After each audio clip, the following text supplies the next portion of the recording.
Hello chess friends and welcome to your out of chess channel and welcome back to our Queen's Gambit decline studies.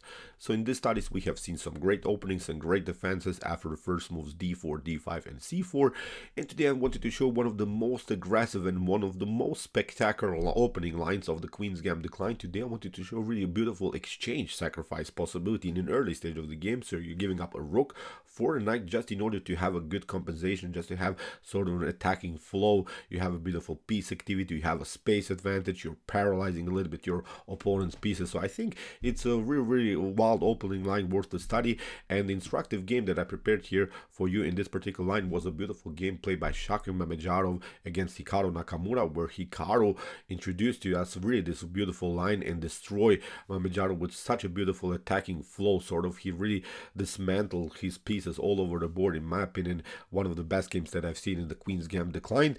And in this video we'll not only cover this particular game, I've prepared also very important sidelines because of course your opponent doesn't have to necessarily go into this particular line. So that's why I think we should know also some different sidelines, some different theories about this particular opening. So let's see now what is this beautiful sharp attacking method and how Hikaru destroyed here Mamedyarov with this beautiful idea. So the first move is of course the move d4, knight to f6, c4, e6, knight to f3, d5. We have now the Queen's Gambit decline. So now comes this move bishop to g5.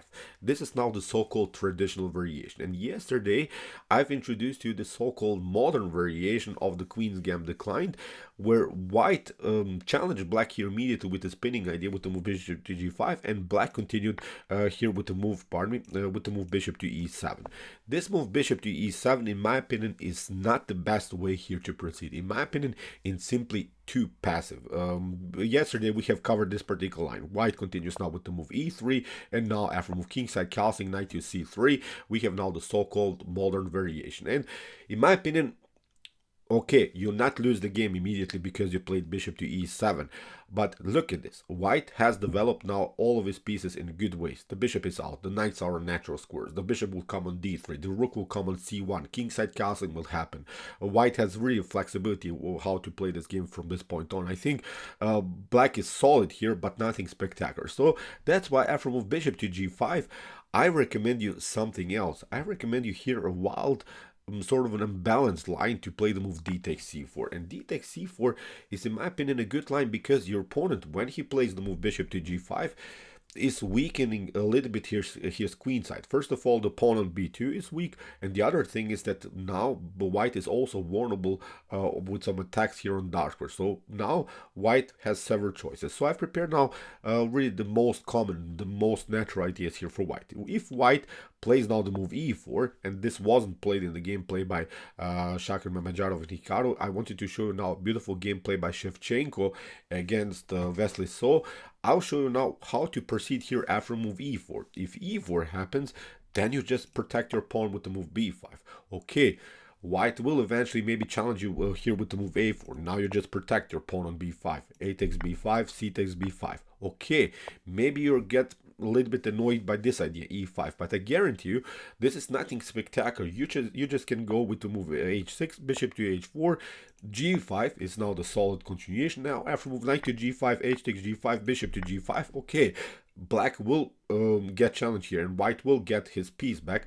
But now after move knight to d7 and queen to f3, I guarantee you there's nothing spectacular here for white. Rook to b8 is going to happen, and look at this now with bishop to b7 will simply attack the queen. And now for instance, okay, white has to take now the knight on f6. We're playing bishop to b7, maybe something like queen to f4 could happen. And now in the game, Shevchenko versus Vasily. So Vasily continued here with the normal h6 move, a6 move. Here we have knight to c3, and now with knight to b6 and knight to d5, you have here really solid structure. And the most important thing here to recognize is that we have here a 3 versus 1 pawn majority on the queen side. So okay, maybe we cannot start to push the pawns immediately, but if the game simplifies enough, then I think we could go into a favorable endgame by creating this pawn majority attack on the queen side. So in my opinion, solid game for black. In my opinion, a better position here for black. So that's why let's go back.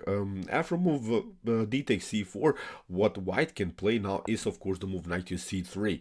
But now we're again playing our same idea. We're trying to protect simply the pawn on c4. So now we played an a6 after something like a4. Here we can continue with the move c6, and we are preparing again the move b5. And now comes the tricky part. In the game between Mamedyarov and Hikaru Nakamura, Mamedyarov played the move e3. Although probably the better suggested line by top engines is now to play the move e4. But now after move e4, we reach a similar position. Not the same, but I think this is again defendable with the move b5. We can play now the move e5, of course, here from white's perspective. But again, we'll play the same motif. h6, bishop to h4, g5. White will sacrifice the piece, knight to g5, h takes g5. White continues with the pin on knight on f6, but now we play knight to d7, which is necessary. And now with the move g3, probably white will prepare ideas of bishop to g2, hitting your rook on a8. But this is nothing that should bother us. I think there is this method.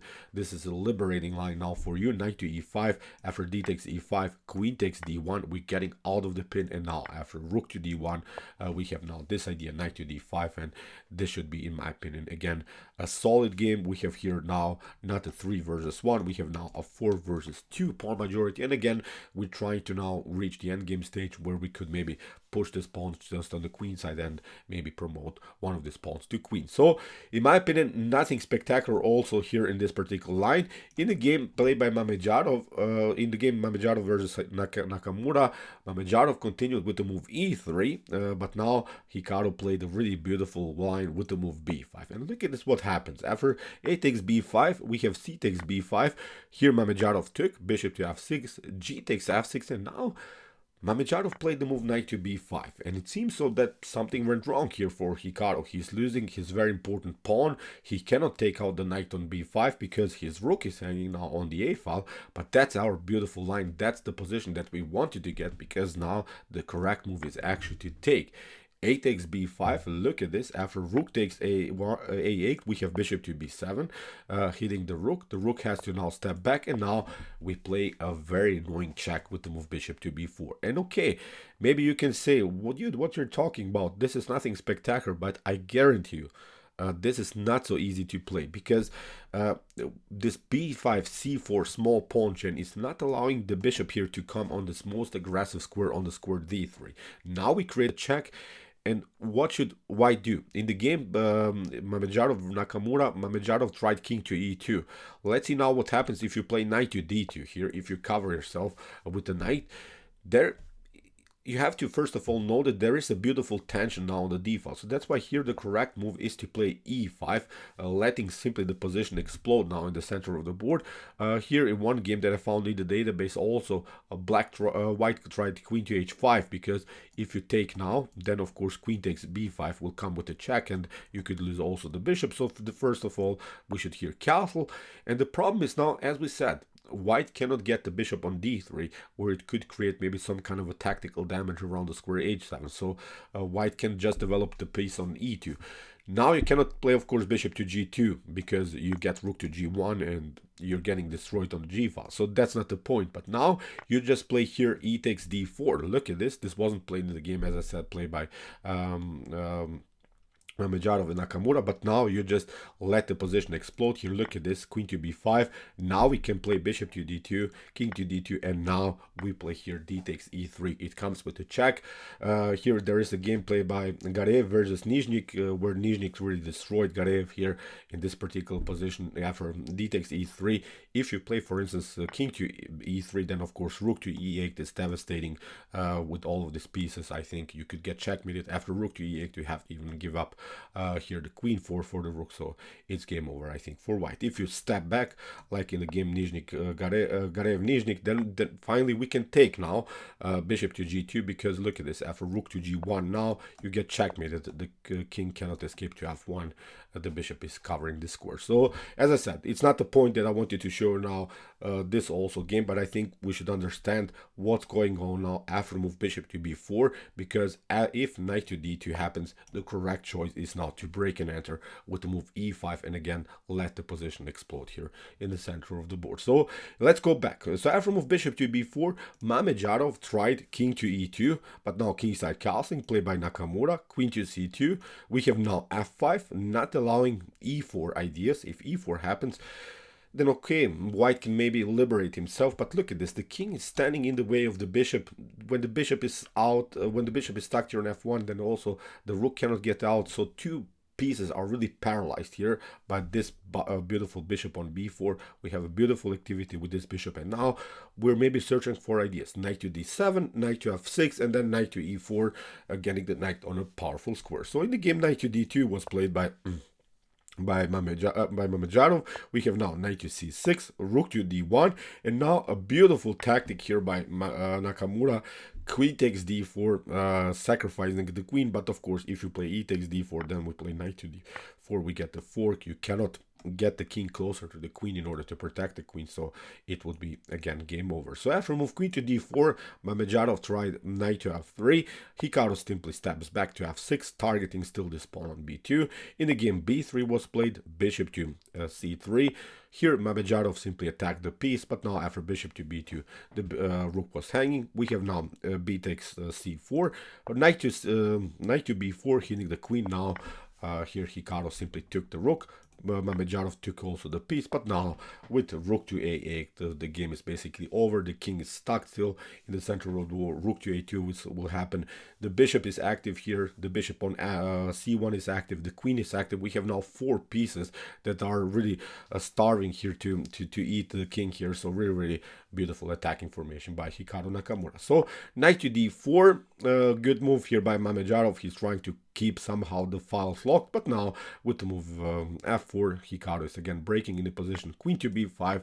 Now Hikaru even sacrifices the bishop here on b7 because he has now good tension here around the square. e3, queen to b7, the rook comes into the game, king to d3, and here after rook to d2 in this position, Mamedyarov resigned. So let's see possible continuations. Of course, you can play the move king to e3, queen to f2, and now after a couple of moves you get this beautiful tactical shot, and you get checkmated here in the center of the board. So really wild line. I think it's must-know theory, because don't be bothered, I think, so much about this tactical idea, because notice in this scenario, white doesn't have the dark square bishop. White locked himself with this e3 move. Bishop to b4 is always an aggressive method. So I've seen now this tactical shot a couple of times. Never got really the opportunity to play myself because I've never reached the position. But I think you have really fun by playing this line. You have seen there are basically only two moves, knight to d2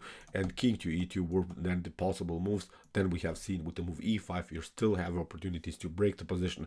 Notice that the bishop here on f1 is simply stuck. It just can go on e2. Usually the bishop should belong here on the square d3, where it has, of course, a beautiful activity on this diagonal. Now with this idea, a takes b5, rook takes a1, bishop to b7, we have now this small pawn chain that's paralyzing now here, but the bishop on f1. So really great game by Hikaru Nakamura. I really enjoyed it a lot, and I've also enjoyed this Wesley Saw game, in which Wesley also showed these other opportunities that were possible for both sides. If you want to see more about the Queen's Gambit Declined, please check out our series so far.